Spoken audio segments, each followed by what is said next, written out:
In 2002, I went to my first family reunion in California. My memory of this trip is very hazy because I was a stupid, dumb 4-year-old baby. The thing about memories from when you were a dumb baby is that you don't remember them very well. Everything seems exaggerated and weird because you didn't really fully understand what was going on at that age. Or maybe that's just me. I didn't really pay attention to much of anything as a kid. Actually, I can't even say that. Nothing has changed. The important thing is keep that in mind when I'm telling this story. So I remember almost nothing from this family reunion. One of the few things I remember is going way deep underground into a room and playing the Nintendo 64 with my cousins. I'm pretty sure it was just a basement, but I'm remembering it like it was a nuclear bunker for whatever reason. The first game I remember playing was Pokemon Stadium. Pokemon Red on the Game Boy was one of my favorite games at the time, and console-wise, we were a PlayStation family during my youth, so seeing Pokemon in 3D for the first time was just so mind-blowing to stupid little 4-year-old idiot baby Tad. I don't know why I'm being so mean to 4-year-old Tad today. The second game I remember playing was a little game you might have heard of called Super Smash Bros. Like I said, we were primarily a PlayStation family early in my life, so I didn't know who most of these characters were. I knew characters like Spyro the Dragon, Crash Bandicoot, Abe, Croc. I knew a couple of the more obvious ones, Mario, Yoshi, and of course Pikachu and Jigglypuff.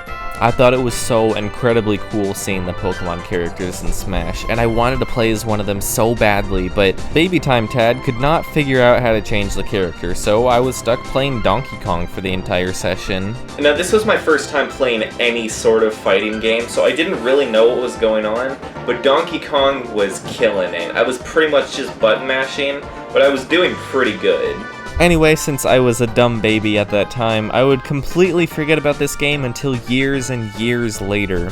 Even after I had played other Smash games after this, I still wouldn't remember it for the longest time. So that was Smash for the Nintendo 64, and if you're a fan of the series, you know what game comes next. One of the greatest, most beloved games in the entire franchise. Super Smash Flash. Look, I didn't have a GameCube, okay? I had a PS2 at the time. I remember seeing Melee on the shelf, and I wanted it so bad because it had Pikachu on the cover. I begged my parents for a GameCube, and eventually I started saving up my own allowance money, thinking maybe I'll buy my own. But instead, I decided to get a Game Boy Advance, because that one had Sonic Advance 3 on it. Sorry, Melee. You should have been Sonic Advance 3. Sometime around 2007, my friend told me about this online game, Super Smash Flash. I decided to go check it out, and just like all those years earlier, I couldn't figure out the character select, so I didn't play it. I talked to my friend again the next day, and he explained to me how it worked, and I decided to give it another go.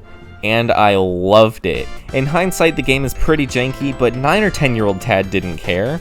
I knew a lot more of the characters this time around aside from the Pokemon. It had Mario, it had Kirby, it had Mega Man X, it had a bunch of Sonic characters. It had Naruto and Mr. Incredible in it for some reason. That was weird, but yeah, cool. I don't think I ever played much of the Versus mode, but Adventure and Classic I played so much of. Trying to unlock all the characters was so cool. There are so many different unlock methods for all the different characters, and some of those were really hard because this game is really janky. I remember I was at my friend's house trying to unlock Inuyasha for them on their computer, and the whole family gathered around the computer to watch me do it, and I lost, and it was the most humiliating experience of my life. I remember the first time my friend claimed that he had unlocked Super Sonic in the game. Super Sonic was basically the strongest character in the whole game. But he couldn't prove it because he unlocked him at the library. It's very convenient. Eventually unlocking Super Sonic was the most incredible thing though, because once you had him you could just tear through most of the game.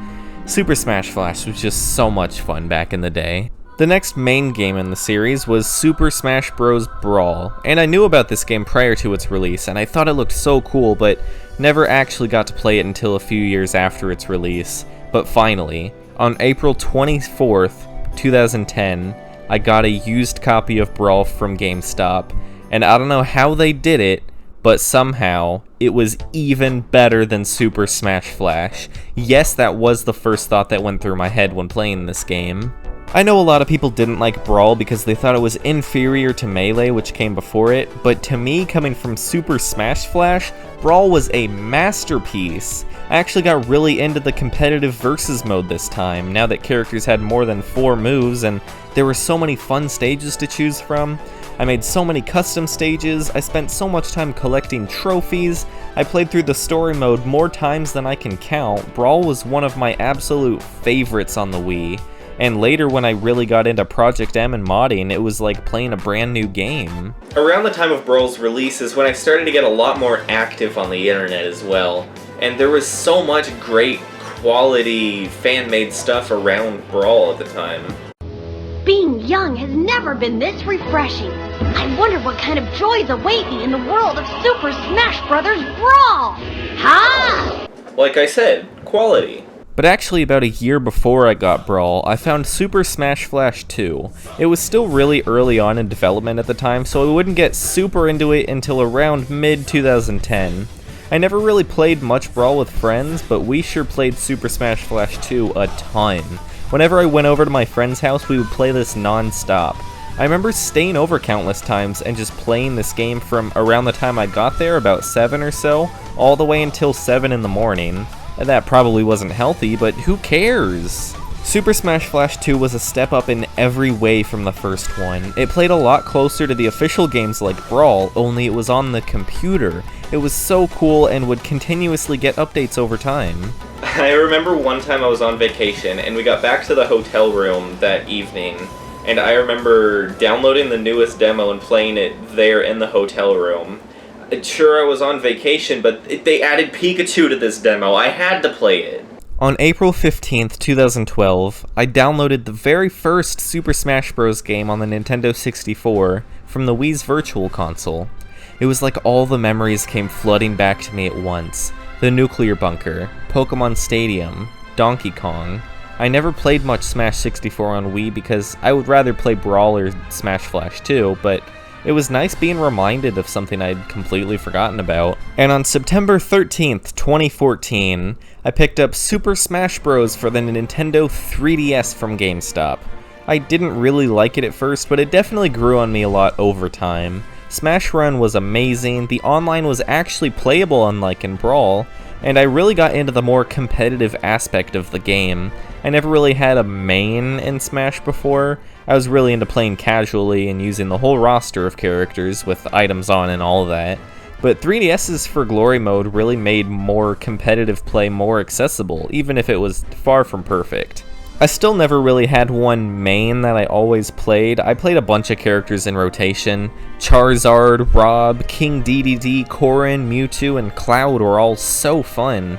Looking back, I think my favorite thing about the 3DS version is that it would save the last character costume you used for next time, so you didn't have to keep scrolling through to find your favorite every time you played the game. I never understood why this was the only Smash to do this. I played Smash for Wii U at someone's house once. It was good. I don't really have anything else to say about it. In 2015, I was nearing the end of high school, and after all those years, I had finally bought myself a GameCube. For a while, my only games were the Sonic Adventure games and Kirby Air Ride, but eventually, I got Super Smash Bros. Melee. I got it in the mail, I hurried to my room, I put the disc in, and I prepared to finally play Melee on my massive CRT that I had in my room. And what did I think? This game ripped off Super Smash Flash. The menus, the music, it's all taken from Super Smash Flash. So many people are nostalgic for Melee because they grew up with it, of course. But I'm nostalgic for Melee because I'm nostalgic for the Flash game that was inspired by it. I can't just be normal for once, can I? When I got Super Smash Bros. Ultimate, the newest game in the series as of now, I had just gotten it after a long, horrible day of work. I was exhausted. I went home, and I spent the next 2 hours just listening to all of the music in the game and assigning all 40 billion tracks to specific stages before even playing the game for the first time. It's by far my favorite in the series. The gameplay is just so perfect. The online isn't perfect, but I'd say it's good enough.